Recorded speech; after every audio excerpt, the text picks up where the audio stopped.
ఇంకా ఈ లాభం లేదు, మనం ఏదో ఒకటి చెయ్యాలి, ఫుడ్ లేదని చెప్పి అడిగితే అప్పుడు కృష్ణుడు ద్వారకు వచ్చాడని తెలిస్తే వెళ్ళి కలుద్దామంటే అని డిసైడ్ అయ్యారు. కానీ ఎప్పుడో చిన్నప్పుడు కలిసాము, కానీ ఇప్పుడు ఆయన పెద్ద పరమాత్మ, ఇప్పుడు ఆయన పెద్ద రాజు, ఆయన దగ్గరికి వెళ్తే ఎలా ఉంటుందో అని అనుకున్నాడు.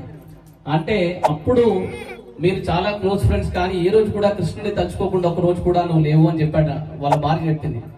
తర్వాత ఇలాంటి రాజుల దగ్గరికి వెళ్ళేటప్పుడు ఒట్టి చేతులతో వెళ్ళొద్దు అని వాళ్ళు డిసైడ్ అయ్యారు. చక్కగా వాళ్ళకి తిందామంటే ఒక మెతుకు కూడా లేదు. కానీ అప్పుడు ఏం చేసిందంటే భార్య వేరే వాళ్ళ ఇంటికి వెళ్ళి 4 పిడికెలు అటుకులు తీసుకొచ్చి ఒక సంచిలో వేసిందండి. జనరల్ గా అడుక్కోవడం అనేది తప్పండి, కానీ వేరే వాళ్ళకి పెట్టడానికి అడుక్కుంటే తప్పు లేదనమాట. అయితే ఆ అటుకులని ఒక సంచిలో కట్టి చక్కగా భుజం పైన వేసుకొని వెళ్తా ఉన్నాడు.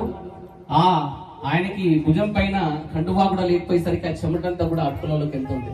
అంటే ఎలాంటి ఫుడ్ తీసుకెళ్తున్నాడో చూడండి కృష్ణుడికి. మరి అక్కడికి వెళ్ళిన తర్వాత కృష్ణుడు ఆ అటుకులు తిన్నాడా లేదా, మరి అక్కడికి వెళ్ళిన తర్వాత కనీసము ఆయన వ్యవహారం చూసి కనీసం ఆయన లోపలికైనా రానిచ్చారా లేదా అనేది మనం చక్కగా ఒకసారి తెలుసుకుందాం. అసలు ఏం జరిగింది అనేది చూద్దాం. రాధాకృష్ణ భగవానికి